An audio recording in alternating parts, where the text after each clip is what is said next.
بسم اللہ الرحمن الرحیم۔ دنیا میں پریشانیوں کے بہت سارے علاج ہیں۔ کوئی شخص بے سکون ہو جائے تو اس کے کئی سارے علاج لوگ بتاتے ہیں، بہت ساری ادویات نفسیات کے ڈاکٹر بتائیں گے، آپ کسی صوفی سے، درویش سے، عالم سے ملیں گے، وہ وظیفہ بتلائے گا۔ کچھ لوگ آپ سے یہ کہیں گے کہ یہ پڑھا کریں، اس کا ورد زیادہ کیا کرے، سکون ہوگا۔ یہ ساری باتیں درست ہیں، سارے علاج ہیں۔ پریشانی کا، بے چینی کا، بے قراری کا، ڈپریشن کا، انزائٹی کا، ذہنی دباؤ کا ایک علاج میں بھی آپ کو بتانے لگا ہوں، ایک حل میں بھی عرض کرنے لگا ہوں۔ اور میں جو حل عرض کرنے لگا ہوں، میں بڑے تجربے کے بعد، بڑی غور و غوض کے بعد، کوئی جذباتی بات نہیں، کوئی خطیبانہ جملہ نہیں، کوئی کسی ادیب کا تراشا ہوا کلمہ نہیں، کوئی کسی شاعر کی بات نہیں، بڑی سمجھ کے ساتھ، بڑی غور کے ساتھ عرض کر رہا ہوں۔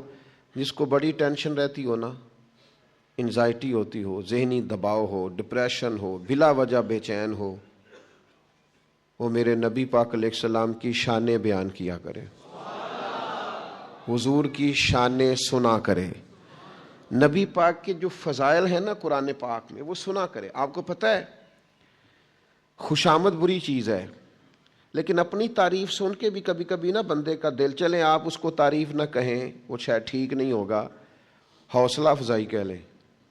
اگر کوئی آپ کی حوصلہ افزائی کرے، کسی اچھے کام میں تعریف کرے تو دل ٹھنڈا ہوتا ہے نا۔ کوئی شخص آپ سے کہے کہ میاں یہ تم نے بڑا اچھا کیا تو سکون ہوتا ہے۔ کوئی آپ کے لائے ہوئے تحفے کو، اس کا خیر مقدم اچھے طریقے سے کرے تو طبیعت میں قرار آتا ہے۔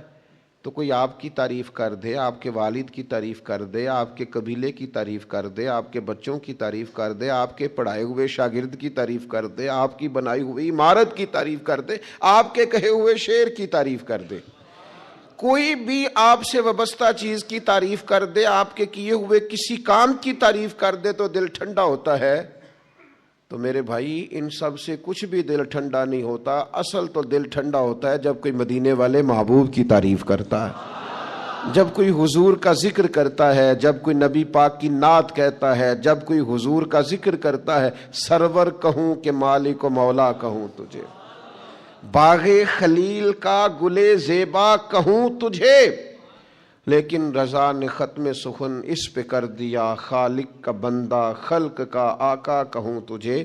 حضور کی شانوں سے دل ٹھنڈا ہوتا ہے، اور یہ مستقل وظیفہ رہا ہے اولیاء اللہ کا، یہ مستقل وظیفہ ہے صوفیاء کا۔ آپ کو پتہ ہے جن لوگوں نے سیرت کی کتابیں لکھی ہیں وہ زیادہ سکون میں کیوں تھے؟